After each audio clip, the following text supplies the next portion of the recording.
Good morning and welcome to Yeshiva YouTube Daily Double. Today we'll be concluding the third parak of Maseches Eiruvin and starting the fourth parak. The last Mishnah in parak Gimel of Maseches Eiruvin, Mishnah Tes, Rabbi Dosa ben Harkinas Omer, Over L'chnei Ateva B'Yom Tov Shar Rosh Hashanah Omer, Hachlitzenu Hashem Elokeinu Az Yom Rosh Chodesh Hazeh, Im Hayom Im L'machar Omer, Im Hayom Emesh, V'Lohod Lo Chachamim. When you're davening your Shemona Esrei, the Shliach Tzibur used to poter to exempt the people who didn't know the tefillah. So he was the one who said the tefillah. He would say, "You want to mention Rosh Chodesh, just like every Rosh Chodesh, you're supposed to mention Rosh Chodesh and Ya'aleh V'Yavo.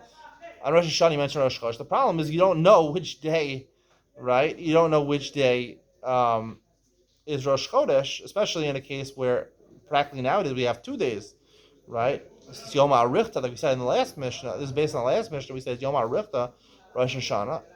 So it's a 2-day Yontiv. It's Kedusha Achas.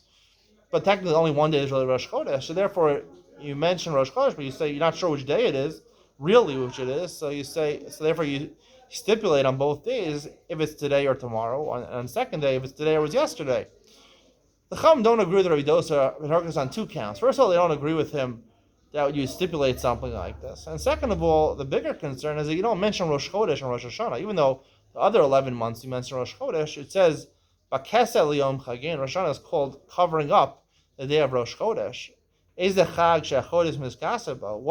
What holiday where we cover up the new moon, and that's called Rosh Hashanah, the Gemara Darshan in various places. So therefore, you don't mention Rosh Chodesh at all on Tefillah of Rosh Hashanah. So therefore, you just mention Rosh Hashanah and not Rosh Chodesh. Start with the fourth parak, Maseches Eiruvin Aleph. Misha Otziu Goyim Aruach Ra. You have a tchum, 2,000 amos around, which borders your city. So let's say it was an onus, unfortunate, circumstances. The Goyim came, they plundered your city. The Cossacks came and they plundered your city. Aruach Ra, you became crazy, and you left your tchum on Shabbos. Elo ela arba amos. Now you're outside the tchum. You have to stay within your 4 amos for the rest of Shabbos when you return to yourself or the army leaves. However, if they took you out and they forced you to come back in, it's like you didn't leave and you have your entire city. Let's say the army brought you to a different city, and they put you in an animal pen or a sahar in a jail.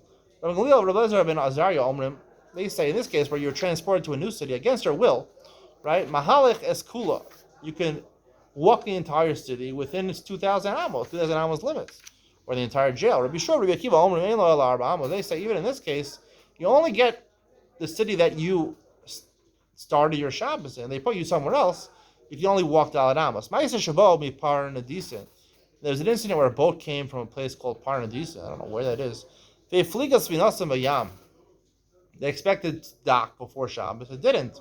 The boat ended up not making it to the port by Shabbos. They follow their own shita that a boat is like a jail. It has walls. So therefore, they walk the entire boat on Shabbos. They stay within 4 amos. Imagine staying 4 amos. 4 amos is a very small thing. It's like it's like COVID. 6 feet. And just that's all you can move the entire Shabbos. Now the reason it says lahachmir atzman, even though before they said that was mikar din, that's to halacha, that was talking about where at the beginning of Shabbos, on Ben Hashmashos on Friday night, you were in one city. They transported you to a new city or to a new jail. So again, your shvisa, the place where you're supposed to be staying on Shabbos, is determined at Ben Hashmashos on Friday night. Here, they're already in the boat before Ben Hashmashos, so therefore, even technically a mikar din, Rishon Akiva held, you could walk the entire boat on Shabbos. They're a machmir because of a similar circumstance where they would actually be transported to a new place on Shabbos, so they shouldn't come in that case to be mekil and walk more than Daled Amos. Stay tuned for Ian Mitzion, where I discuss the machlokes between Rabbi Gamliel and Rabbi Lezer ben Azariah and Rabbi Akiva in a case where you were in one city and they transported you against your will to another city. Mikar adin, can you move out of your Daled Amos? We paskin that you can. I'll explain the machlokes Ian Mitzion coming up next.